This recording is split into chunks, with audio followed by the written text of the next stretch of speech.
Yeah, let's get started. So briefly, so what this discussion is about. So there has been a ton of SaaS conversations happening around the LinkedIn, around everywhere, right? The SaaS and the AI has been dominating the topics, whereas the hardware, it's kind of coming up here and there. It has a buzz, but it's far from a popular topic. Now with Maggie joining us, we're so glad to have this conversation where Maggie can share a ton of experience from the prior hardware plus AI experience, and also share the perspectives on what's ahead of us. So yeah, with that, maybe we can do a brief intro in the panel. Okay. Yeah. I can start introducing myself. So basically, my experience falls into one of the 4 categories in the past years. The first one is the AR, VR, and spatial computing. I work for a company called Tobii. It's a Swedish company specialized in eye tracking platform solutions. And also I work on the AI-powered algorithms that they create. I basically worked with a lot of OEMs like HTC, Sony, HP, Pico, which was acquired by ByteDance, and also Pimax.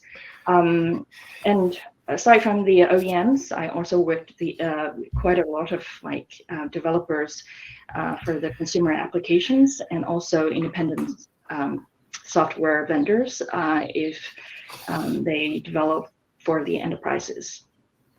So another part of the experience with the hardware is with Google. When I work on Android and the all kinds of smartphones. So basically, I worked on several generations of Google phones. Of course, that they have different names. I just categorize them as Google phones without kind of naming the specific brands. I also worked on essential product phones. And also accessories and IoT products. Other than that, I also have some experience with the software. In the early days of the Google Maps, I led the marketing for that product in China, and also Google Play Store from our Singapore office in APAC. Also, I once joined in a company based in China who has been doing the AI-powered news aggregators called News Republic. It was, again, later acquired by ByteDance, but that was in the last wave of AI.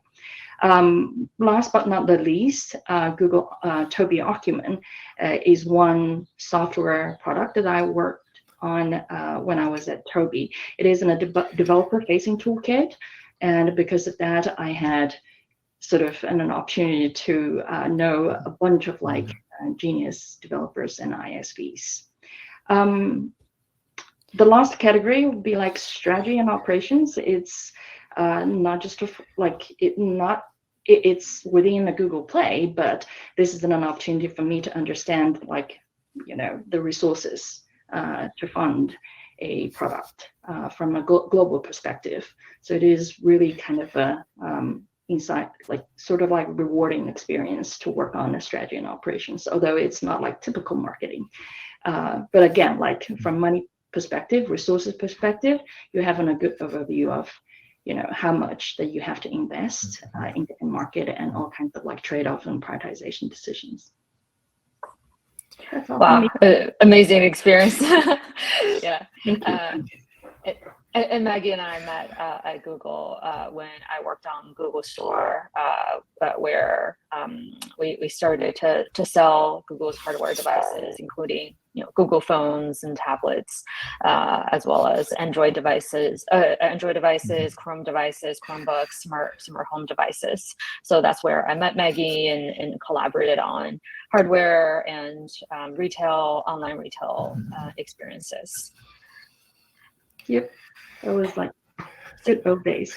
So, Good days. And since then you have like continued your path on the hardware piece, and I went to more on the software side. But now we're converging, right? By the way, Maggie writes a Substack called AI Converge, so I highly recommend everyone to take a look. Maggie, to share, you can share the link to your Substack. I'm actually curious, right? Like for us who worked on both the last wave of hardware, and then now we're seeing the new wave of AI-powered hardware. What are the key differences into these like two different waves of hardware emergence? I think that's a really good question. Last wave, when I worked on the news aggregator, I felt like that was also the time when we saw a lot of like Amazon Echo, Google Doc, smart speakers. It's like almost during the last wave, they got into our homes and become like very relevant for everyone. So I think that was the kind of a result of the development of natural language processing and voice recognition. That's one part of the technologies within AI that enables all these like hardwares. So I think that compared to last wave, this wave, you will see a lot of like generative things, like based on the generative large language models. So the capabilities should be much kind of an extended, and also, well, the risks. I will sort of like talk about that later on. But I think that this wave, we should experience something at the level of like the first time when we saw like ChatGPT, right? When we start using it, how natural, how intuitive of using it. But again, like how mixed when you see kind of the results of, actual stuff with the hallucinations. So there are a lot of things to think about when today we look at the products that are going to be empowered by AI. Lots of aspects to consider. So you mentioned, Maggie, right? You mentioned about the next wave of the Gen AI. So have you observed any of the? I know you tried the Vision Pro, right? You've been paying close attention on the latest round of devices. Have you seen any of the early trend the devices are connecting with the Gen AI at this moment, or is this more on the prototype stage? That's a good question. I think that one thing I've seen, and I think that everybody who are looking at like taking an eye on the hardware market will find those products already announced, or some of them are released. For example, what you mentioned, the Apple Vision Pro, the Ray-Ban Meta smart glasses, which was announced last year, the end of the last year, and also started selling it as well. And also something like the Brilliant Lab Frame, which is in a really kind of a lightweight glasses that has the AI power. They're all kind of like a harbingers for this new wave. What has been kind of quite popular in terms of like driving at the attention of the public are the products like Rabbit's RI or AI Pin or Rewind Pendant, which is a kind of an AI powered recorder. So these are all what we call like wearables. When you see all these products in announcement or in the market, then you start realizing that actually AI can be everywhere. It could be like ubiquitous with its capabilities. Thinking about what generative AI can do, right? So they analyze, all these models, they analyze problems, provide solutions, or accomplish the tasks in a multimodal way. So just to imagine that, if you wear an XR devices, playing the game, let AI to generate the scenes for the games. It is not a science fiction anymore. Sora announced recently, it has already created the scenes for Minecraft, right? And also thinking about NPCs in the games. Previously, you have to create it, but like with generative AI, they can easily create something more immersive, like more communicative with the players. So on and so forth, let alone those like assets, still image assets or video assets, or even creating a characters and background music. So the capacity of the capabilities of generative AI are immense. Other things to think about are, for example, like real-time and information search, right? So we largely with the smartphone, we're content with like, oh, when I have the phone, then I can sort of like quickly type in my questions and I'll get the answer, so on and so forth. But sometimes you will see like it's not good enough. It doesn't have the vision. It doesn't kind of, I have to bring it out, right? While we have already had some like wearable hardware that we take all the time with us. For example, the earbuds. When we talk about like translation, real-time translation, why we have to take out the phone? When you have the earbuds in your ears, right? So that can, the translation can be done pretty kind of effortlessly. So I have seen a lot of the possibilities in the years to come, and I'm very excited about it. I don't know if you have already have already seen similar trends, or what do you feel?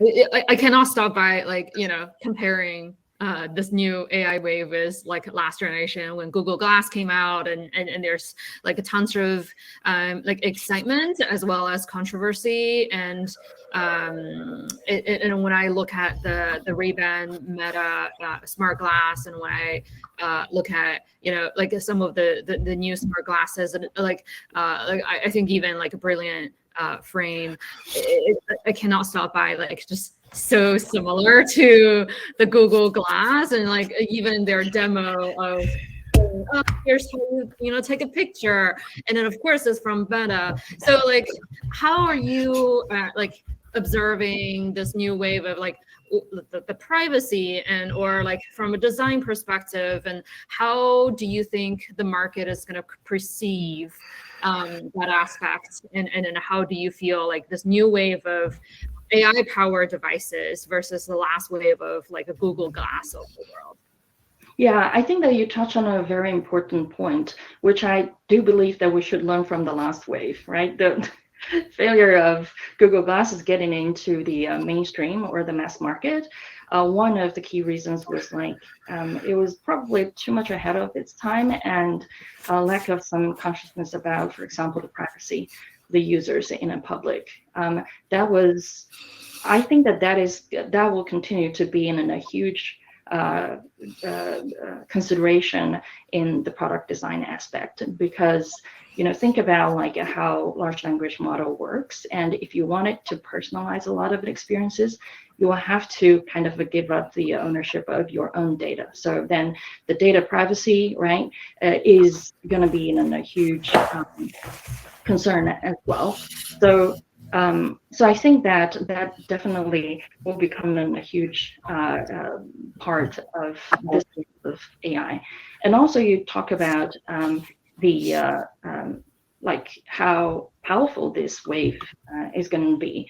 But at the same time, when we think about something powerful, we have to be careful of what it can't do well. At this moment, we all are familiar with the term hallucination. That is one concern in my early days when trying out all kinds of AI tools.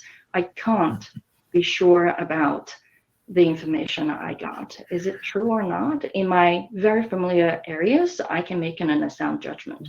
But there are so much areas that I don't know, and that's the reason why I search. And I don't have a good way to validate the information. So I think that when the hardware device makers nowadays, by kind of utilizing the wave of AI trend, this is also one thing that everybody will have to prepare, because we don't know everything inside out of that black box. There must be something going on sometime, even without you knowing what the trigger is. So the kind of you could say it's a PR related risk, or the potential how you handle the cases that, how you protect the users from such kind of an uncertainty. It is, I believe that it is also going to be something very different from any other hardware devices launched in the past.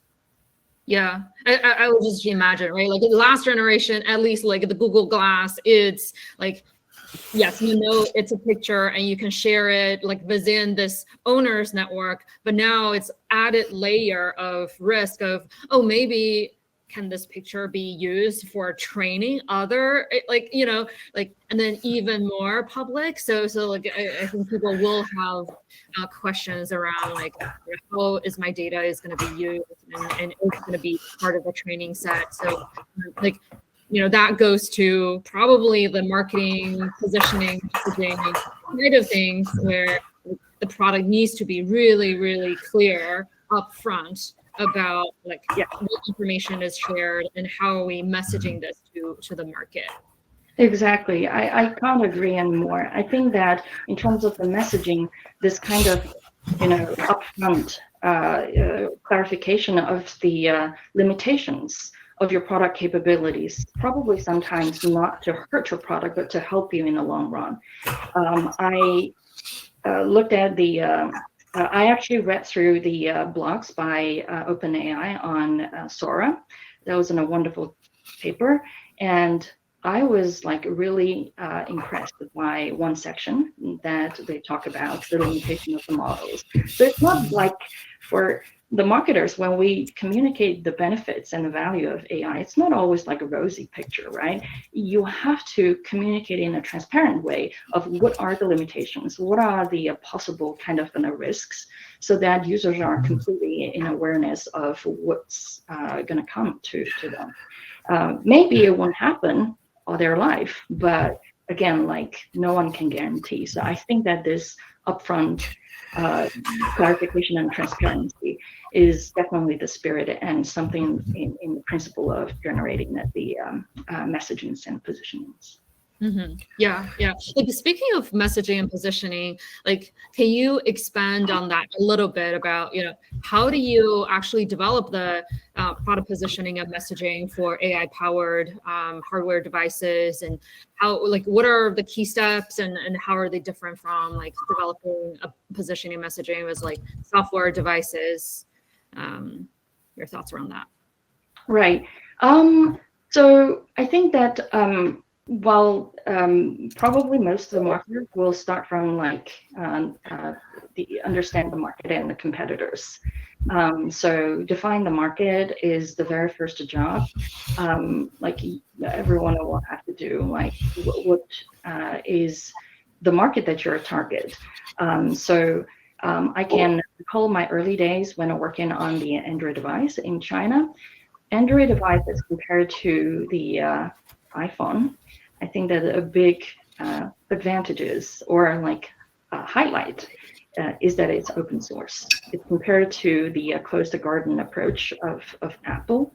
So for the first several generations, well, the first 1 or 2 generation of devices, you really have to think about who care about this open source platform, because it's not as like having the huge ecosystem already as iPhone, but the biggest competitive advantage was open source, who care about them at the very beginning. So the understanding of that market drives us to target the kind of the tech savvy people, the developers first, because they are the person who will immediately adopt the product, because we know that developers love open source. So that is an example of how you define the market. And then you look at the market size and trends, and also external factors. For example, the regulations, policies in different markets. We're talking that when it comes to the consumer products, we're not just saying like it's going to be just launched in the US, but in Europe, in Asia. So every market has its own kind of regulations, especially in the AI era, right? So we can see that Europe is like running a bit like faster than the US. So you can expect that if you are going to expand or actually start your hardware product in the European market, then definitely we'll have to study the market, the regulations in that market related to AI. So a lot of times we use the industry research as a reference to understand the market.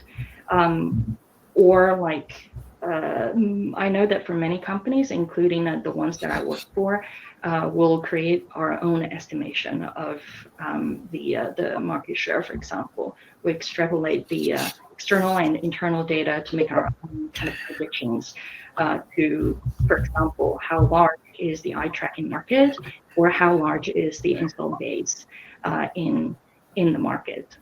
So that's how we understand the market and the competition. And then we'll identify the key benefit and differences. We usually start from like a broad overview of what could benefit the users. But again, like when we going forward, when we try to get down to still the messaging, we'll have to focus on only a few things that really are the highlights and the differentiators in the market. We usually do the competitive deep dive to understand the differences between our product and the competitors. So as to like those areas include like features, pricing, positioning, and this is not a one-off monitoring of the competitors. We usually do that on a quarterly basis.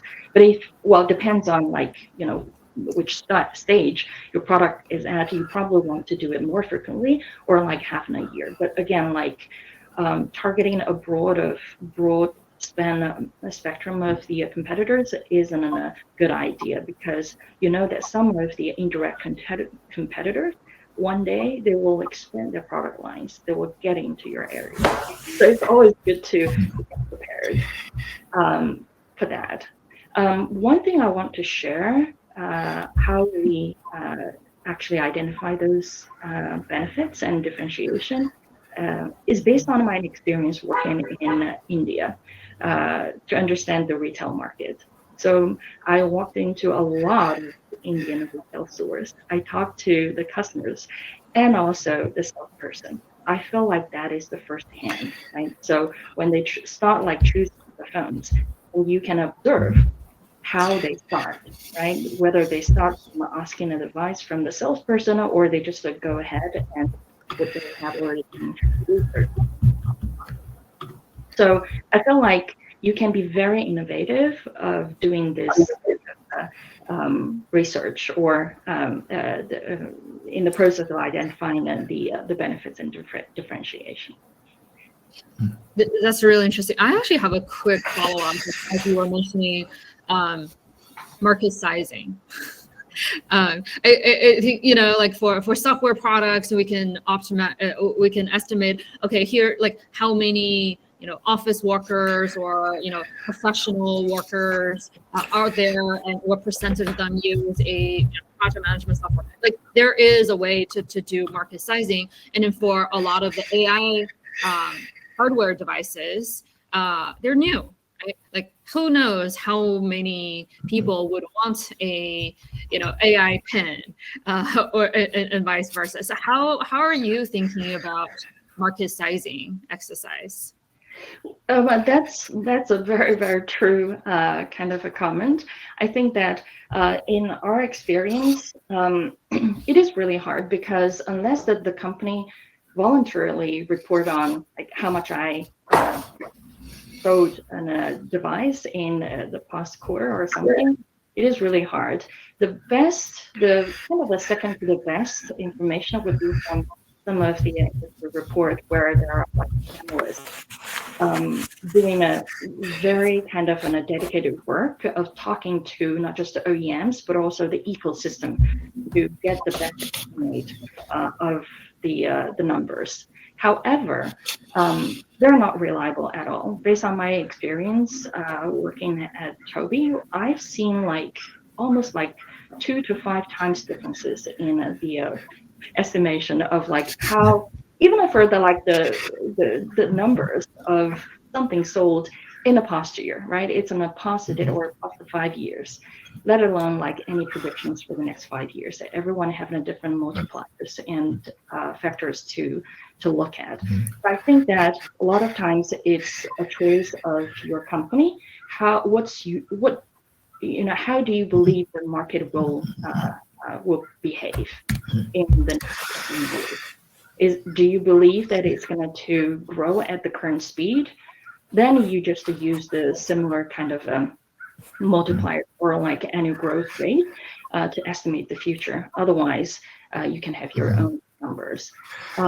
So that is one way. Another is that usually in the hardware, there could be that potentially there is a software that is widely used, right? You can, if you have access, or if you have a way of estimating or getting to know the exact numbers of how many users use that software in the past month, then you can almost estimate like what is the monthly active users of that device. So taking XR as an example, Valve has done a very kind of a good report on monthly basis of how many users are alive on a stream. So then from there, because they track the models of the AI devices, then you see like, okay, so last month, Quest 3 gets like 20% of the usage on Steam. So that is also an indirect way of telling you that, is the market growing or declining? But you may not have the absolute number, but you can get a sense of like where it trend. Is it trending up or is it trending down?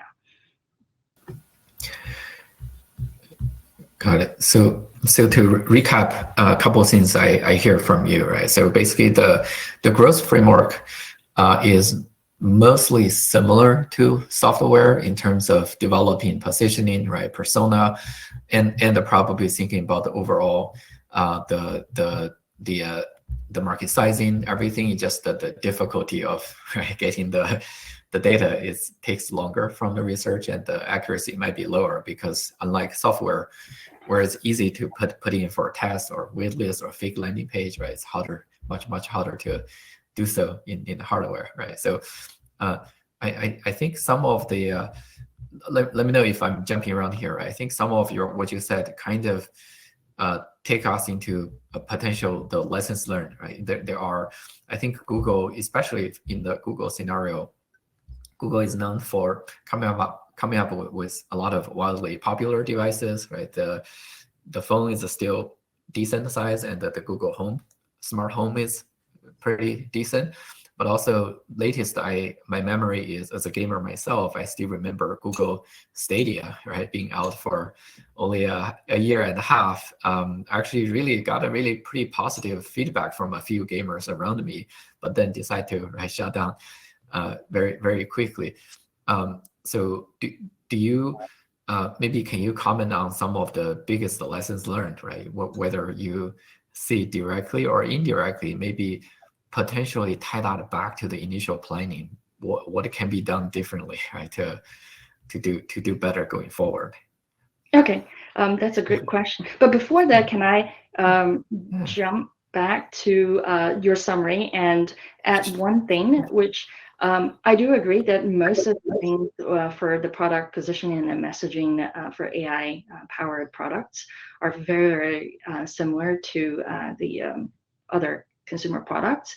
But with one caveat, which is like in the messaging, in part of the messaging, I think that it's important for people to realize that while everyone will be excited about the omnipotent AI, but not everybody is happy with like what it can do to them. And also like how much that you communicate the magic of the AI, it has to be delivered by the actual product, which goes to the kind of a classic, like we don't want to overpromise and underdeliver. So I think that it's kind of a thing that it's an error that can easily made in this wave of like introducing the AI powered product, because like the produce themselves, they are probably also very excited about what it can do. But again, like when it goes to like daily uses, when it goes to all kinds of uncertainties of the large language models, we have to be very careful of like what we promise there. So I think that is one thing I want to address for the position and messaging. And coming back to the points of like what are the key learnings that we should look at, I think there are a couple of things that I can think of. First one is that a lot of times the AI-powered devices that we have today are dealing with the two-sided market. When I say two-sided market, it means that there are more than one players in. There are usually like two players. Well, not two players, but two sides in a one market that a manufacturer will have to think about. And an easy example is that thinking that you have the user, like one area is to take care of, and also the other area is the ecosystem composed of the developers, right? So these two-sided markets will require you to do a lot of things to make it fluid. So in another word, the number of the buyers of your device will be dependent upon the number of the developers or the applications that your device can work on. So basically, it's the usefulness, the value to the end users. So this two-sided markets is really hard to handle, especially for some small startups, because all requires attention, resources, and then everything that a startup may not have that all. The strategies like subsidies, for example, are usually used by deep-pocketed company, not the startups. But again, when you compete with a deep-pocketed company that have possibility of doing the like really deep subsidy, then you will have to think about like how do you deal with that to make sure that you have this balanced kind of in the system. Another thing I want to talk about is the kind of in the product itself. So Bei, you mentioned about Google Gladian. That's also something that in the first place, I don't know why they launched that. I don't think that companies should launch something that seems to be hot, but really you have to ask, like, do you have the gene of doing that? So that gives me the thoughts of like,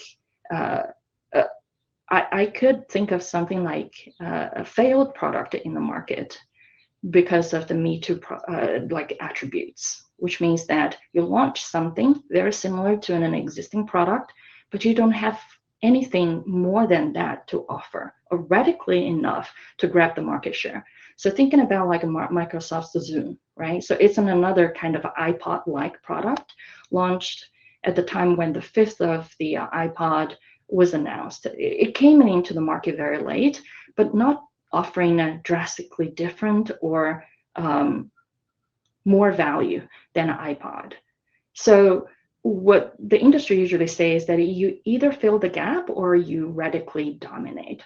So I think that is also one lesson learned for a lot of products. AI can do a lot of things. You can imagine a lot of devices can do the translation, but are you going to introduce yet another translation hardware, right? So that is something that startups want to think about. As you were, go ahead. Yeah, please. As you were talking, I was just thinking about the differences, the parallel with software products, right? So for hardware products, it's almost like buying an annual subscription. and you almost like commit to a longer period of time and upfront cost for a hardware device. When you purchase it, you spend the entire money, versus a like monthly subscription. For software, you can say, okay, I use it for 2 months, like it, don't like it, I can always stop, and it's a lot easier to like switch. So for hardware devices, you have like a harder entry point because you have to like start to spend on an annual subscription. Yeah, that is very true. I think that the business model or the revenue model for the hardware company is quite different. It is so different, and over the years, I've seen like product making profits by itself, but also when you look at like, for example, Amazon's hardware product, they are low priced. They never meant to make profit out of it. A lot of the gadgets. Nowadays, I still remember I have a few kind of dash buttons. It's on the hardware. Well, except for once I tried the product, I never use it again. So, but I do think that the intention of creating all these things is to serve another purpose. It's not for you to keep coming back to that device to utilize the value of the device, but it's to serve another purpose, which is like to drive you to buy more from the Amazon store. So again, like situation can be different. It is all about like how you look at your, business model. But again, you're absolutely right. It's very different from the software subscription model, or you could like abstractlize it into like it isn't a subscription, but it's kind of on probably annual or maybe 2 or 3 years basis. Think about your iPhone when you upgrade to the next version of it. Isn't that kind of a subscription? You could cancel, right? You could switch. Yeah, that's my point. It's like this is like some hardware is like annual subscription. Yeah. And in software, you have the flexibility for monthly subscription. Right. And I like your point around for some of the bigger companies, creating a hardware is not necessarily only for the value of the hardware itself, right? Like think about the Amazon devices. You want the Amazon devices to make it easier to buy more Amazon buy products from Amazon. And you think about Google and Android devices, you want these devices to be the gateway for more Google services and ads products, and similar to Microsoft. Differently from independent companies, are they for the value of the devices themselves, or is the devices a carrier or a platform for some other value? And that's an interesting perspective to have for private companies who are not one of these bigger platforms. Yeah, definitely. And also there are like 2 more things I want to mention, going back to the lessons learned question. One is that,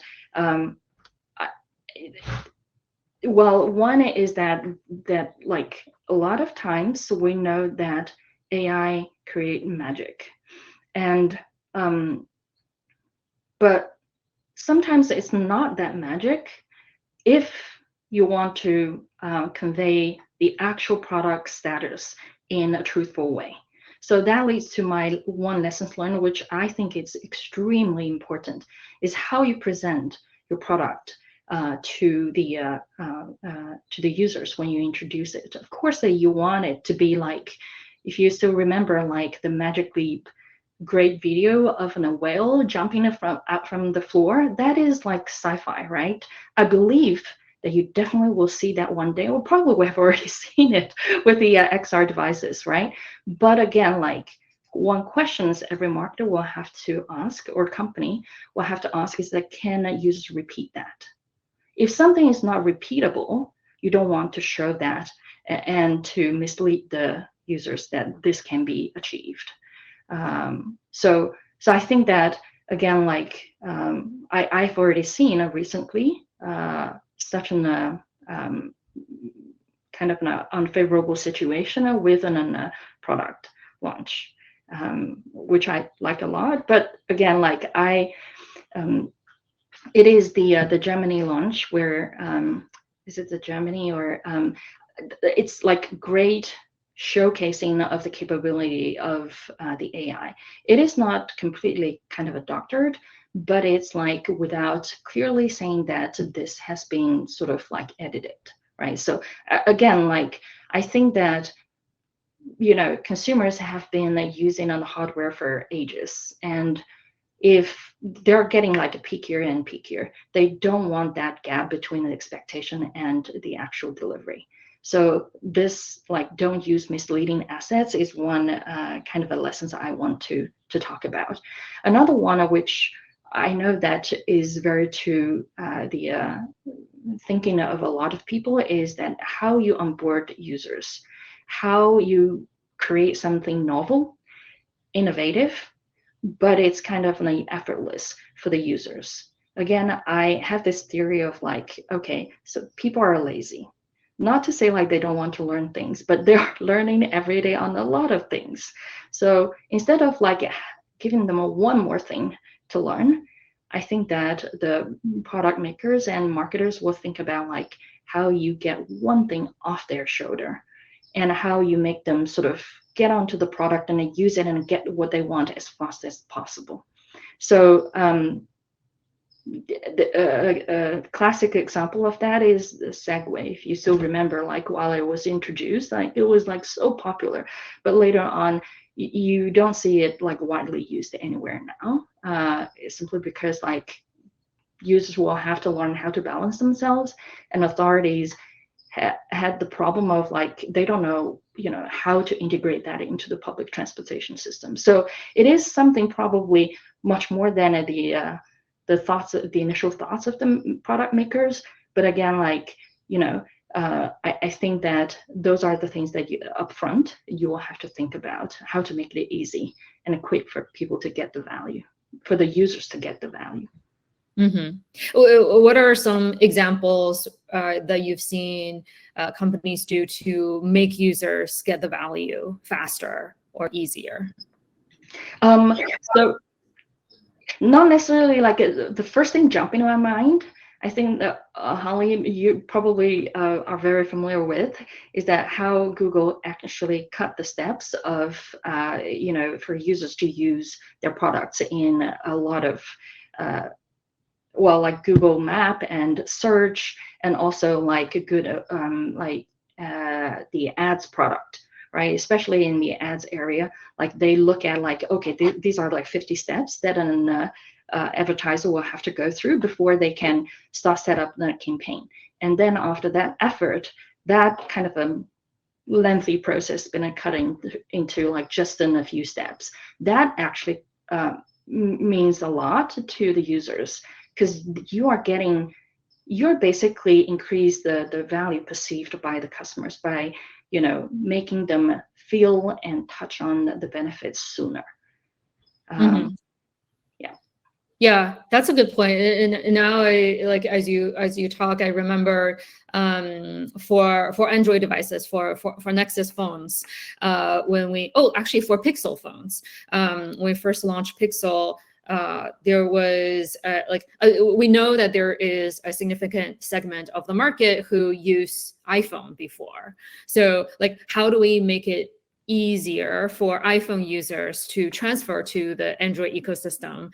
Like the engineering team actually worked on like a lot on how to make that like transferring process easier, right? Like they worked on a few ways to like one step, like plug in and to transfer the information from an iPhone to an Android phone. So that's a great example of how do you make it so much easier for people to switch ecosystem or to onboard the products easier.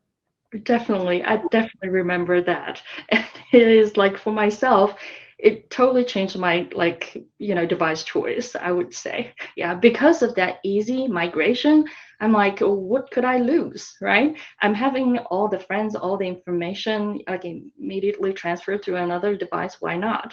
So I think it makes like the device makers harder and harder like they really need to think about like what's the value that we give to the customers or the users. I think Chloe love say love my pixels and hate them. Okay. What Okay. Care to elaborate? And Chloe also. Within the new hardware like Rabbit. Okay, so well, I think that as I mentioned, I think that they're the harbinger of this new wave. I don't have them in my hand, so I actually can't give them a very kind of an insightful feedback to that question because I haven't used it. But again, like I see a lot of potential with those devices simply by looking or by watching the launch announcement video by the Rabbit CEO.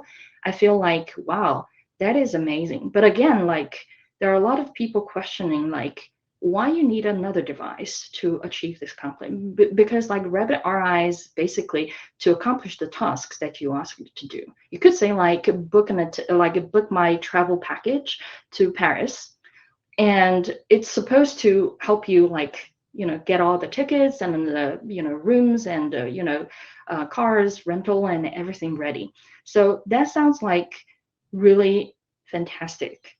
However, how you deliver it, I believe it's very, very, very complicated. Think about your experience of researching the air ticket, and there are so many things that you have to think about. And you use a variety of like tools. So unless the device understands you very well, or as a user, you have very specific requirement, focus on the budget or focus on how to make the kind of a trip unforgettable. You need to give them a hint so that it sort of make decisions or provide you the options based on those criteria. So I think that it is super, super hard to deliver what R1 wants to deliver. And it will happen, it will need to like persuade a lot of people why this can't happen on your smartphone already. Because basically you could say like creating an app to get that done. Yeah, actually, that's my like question as well. Honestly, it's like, yes, like I feel like a lot of AI products paint a really nice picture or vision. This is not like hardware alone, right? Like a lot of the software, like apps as well. It's like the vision is great, like it feels magical. But then at the same time, like when we actually use these, like I'm just drawing a similarities for software, when we're actually using like, the copy editing tools, they're like, there's not like that great. And that's my fear is like, okay, like, if I ask Google, it's like, okay, Google, book my flight to Paris. Yes, Google can already do that, for a few years already. And Google has a lot of my information. And like, what can an R1 do better than like what Google can already do? Or like, back to your previous point of a Segway, right? Like one of the key things that Segway didn't get adopted is integration with existing workflows. Or, sorry, yeah. See, my Google Home is trying to answer my question about. So Segway didn't get adopted because of the integration of this existing ecosystems, and similarly, right? Like AI devices or AI software, like the workflow is a hard part, and especially as a new device is even harder. So that's a remaining question that I don't understand. I completely agree with that, and I also think that if you look at it closely enough, like how they launched the device, like Rabbit, and also like you check back their website a couple of days later, you will find that actually they started by saying that you don't need your apps on your phone. And later on, the messaging has been changed into something similar to it's a companion. So I think that it is like in a lot of ways, like this change or this shift, it helped them a little bit because I can accept that I have a device like easy to carry, and also within a really kind of a cool design by Teenage Hardware. I think that it is possible that users think that like I don't mind carrying another one. But if you say like this is going to replace your phone, I think that it's a long way to go. I mean, you don't want to make that promise at this stage. So, and also if you look at their website, you see a lot of like, they have this list of like features already launched, features in planning, features in discussion, or something that they have like 3 categories of things.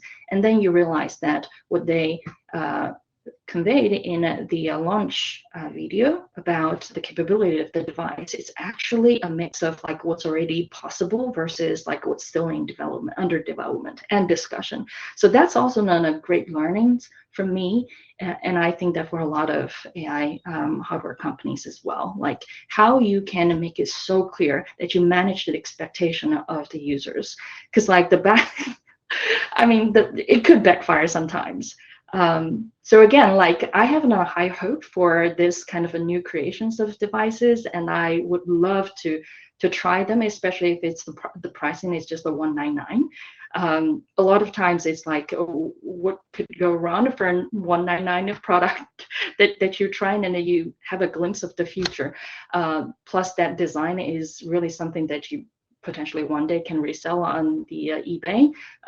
You probably will like make money out of that. So for a lot of people, it's a no-brainer. We want to order one. I ordered one. Yeah. Oh, you did? Okay. So It's nice. I will think twice about like Mhm. AVP, because I really don't think I can afford it for now. But for R1, I would like to give it a try and see how they do the fulfill the promises. Yeah. Well, I look forward to reading your review blog when you get the device. So, Okay. yeah, I think we're closing on time, right? So before we drop off, thank you for sharing all the insights, especially based on your prior hardware background. What to look for, right? So I think the bottom line is there are a lot of eyes on Rabbit and AI Pin, because those are the pioneers of this wave. I'm sure there are a ton of founders or marketers or operators, right, are gonna join the race in one way or another. So what are the suggestions or words do you have to say for the wave of operators joining this AI hardware race, right? What tips you would share with them? Yeah, sure. I think that the first thing that you would guess is that I would like advocate, like include the marketers into this whole kind of product development process, or in another word, like your core team, as early as possible. So the nightmare for the marketers a lot of time is that someone is throwing in a product to you saying like, we've developed it, now market it and sell it with the sales team. It is not possible, what I would say, because like you don't have the logic. You are not part of that logic. So I think that building the messaging, like who you target, the messaging, even the pricing and the competitive analysis, market research, those are the expertise of the marketers, and you will have to, I think, that include them into the core team, like day one. That is my like a lot of like things I've observed happening around me. That is the first thing I would like to advocate. And the second is that truly understand the value equation. I used to write on a blog about understanding the value equation of the AI devices. And I think that one thing we really need to look at is the effort and the sacrifices that a new device will require the users from. So, are you introducing a new form factor? Does it have to be learned, or is it like intuitive enough for everybody? Like even my grandma or my 2-year-old son can easily operate it. That is something that hardware developers will really pay attention to. And the third one is that I think that AI is very powerful. It can do a lot of things, but a device, you may not want it to do everything.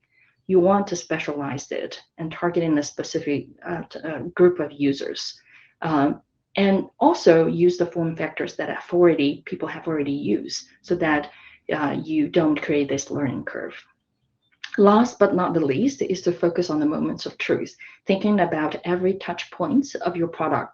The users will see your product, right? So these are the moments that you're telling people that you should buy it, or you should hate it, or you should like it, you should give it a try. So there are so many kind of moments of truth. I still think that those are the moments that a company or a device manufacturer will have to carefully kind of design. So that's all from me. Yeah. Cool. Well, great summary. Great summary. Anything else you can add, Holly, before we wrap this up? No, thank you so much, Maggie. I really appreciate everyone who joined. All right. Well, thank you. Thank you, Maggie. Thank you, everyone, for joining. All right. Have a great weekend. See you all. Bye.